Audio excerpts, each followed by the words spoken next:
فرعون حضرت موسیٰ علیہ السلام کے سامنے 70,000 جادوگر یا 40,000 جادوگر لے کر آیا۔ قرآن نے کبھی بھی علم کی تردید نہیں کی۔ یہ اسلام کی وسعت قلبی ہے کہ اگر علم کافر کے پاس بھی تھا تو قرآن نے اس کو بھی ظاہر کیا، اپریشیٹ کیا، بتایا کہ اس کے پاس علم ہے، کیونکہ علم اس لیے نہیں ہوتا کہ اسے رد کیا جائے۔ چھپا لیتا خدا کہ جادوگروں نے رسیوں کو سانپ بنا دیا، قرآن میں واضح کر کے لکھ دیا، انہوں نے رسیوں کو پھونک ماری، سانپ بنا دی۔ یہ کوئی شوبدہ بازی تھی یا جو بھی تھا، لیکن جادو تھا، اور قرآن نے تسلیم کیا کہ ایسا ہوا۔ رسی وہ پھونک مار کے سانپ بنا دینا بچوں کا کھیل تو نہیں ہے، پڑھے لکھے لوگ تھے، علم رکھتے تھے، کچھ پڑھا ہوگا، پھر پھونک ماری، پھر سانپ بن گیا۔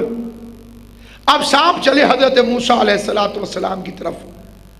مسلمانوں میں یہ روایت مشہور ہو گئی تھی کہ موسیٰ ڈر گئے۔ امام علیہ السلام نے نہج البلاغہ میں اس آیت کی تفسیر میں فرمایا کہ موسیٰ کے ڈرنے کی وجہ کیا تھی۔ فرمایا موسیٰ حجت خدا ہے، اور حجت مخلوق سے نہیں ڈرتی۔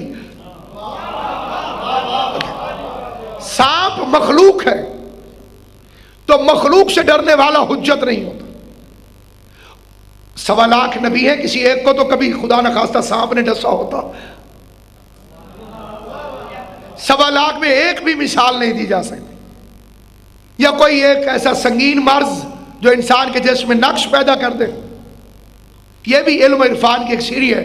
امیر المومنین نے اپنے خطبے میں فرمایا میں اس پر حد جاری کروں گا جو کہے گا کہ ایوب کے بدن میں کیڑے پڑ گئے۔ یہ شیعہ روایت نہیں ہے، اس کا مذہب اہل بیت سے تعلق نہیں۔ کیڑے اندھے نہیں تھے کہ حجت خدا کے جسم کو نقصان پہنچائے۔ بھیڑیے یوسف کو نہیں کھا سکتے، کیڑے ایوب کے بدن کو تکلیف نہیں پہنچا سکتے۔ اور پھر امیر المومنین نے اپنے خطبے میں فرمایا میں اس پر بھی حد جاری کروں گا جس نے یہ فکرہ کہا کہ رسول کے دانت ٹوٹ گئے۔ معصوم میں نقش نہیں پڑتا، معصوم میں عیب نہیں پڑتا، دانتوں کا ٹوٹ جانا نقش اور عیب ہے۔ یہ بھی مذہب شیعہ کی روایت نہیں ہے۔ پتھر لگے، خون نکلا، دانت معاذ اللہ حضور علیہ السلام کے شکستہ نہیں ہوئے، یہ امیر المومنین علیہ السلام کا فرمان ہے جو میں نے آپ حضرات کی خدمت پیش کیا۔ اب انہوں نے رسیوں کو سانپ بنا دیا تو امام فرماتے ہیں کہ موسیٰ سانپ سے نہیں ڈرے تھے، قوم کے گمراہ ہو جانے کے خوف سے انہیں ڈر لاحق ہوا۔ قوم کہیں اسے دیکھ کے گمراہ نہ ہو جائے کہ یہ کتنے پرفیکٹ قسم کے لوگ ہیں، رسیوں کو سانپ بنا دیا۔ آواز موسیٰ لا تخف، نہ گھبراؤ، قوم کو گمراہ نہیں ہونے دوں گا۔ عصا کو پھینک دے، عصا کو پھینکا تو وہ ثعبان عظیم بن گیا، بہت بڑا اژدہا، اور اس نے پورے میدان میں سارے سانپوں کو نگل لیا، اور پھر موسیٰ نے پکڑ لیا تو دوبارہ وہ عصا بن گیا۔ یہ منظر جو میں نے آپ کے سامنے بیان کیا، اسے قرآن نے بیان کیا، جادوگروں نے اپنی آنکھوں سے دیکھا۔ کافر تھے، فرعون کے ساتھی تھے، موسیٰ سے لڑنے آئے تھے، منظر دیکھا تو قرآن کہتا ہے سارے کے سارے سجدے میں گر گئے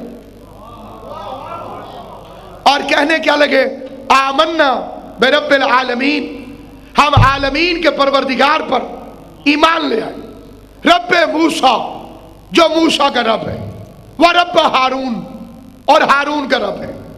علی ولی اللہ میں شک کرنے والوں کو یہ پیغام دو، جب موسیٰ کا رب کہہ دیا تھا تو کلمہ مکمل تھا، یہ ہارون کے رب کے نام لینے کی ضرورت کیا تھی؟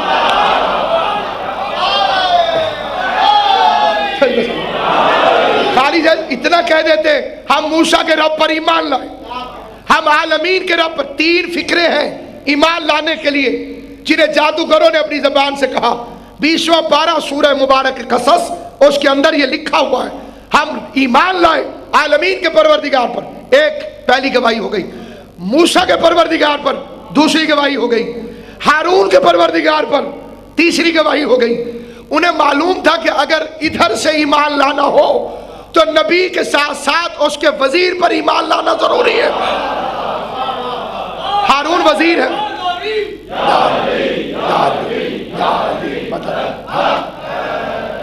اب انہوں نے فوراً سجدے میں سر رکھ دیا.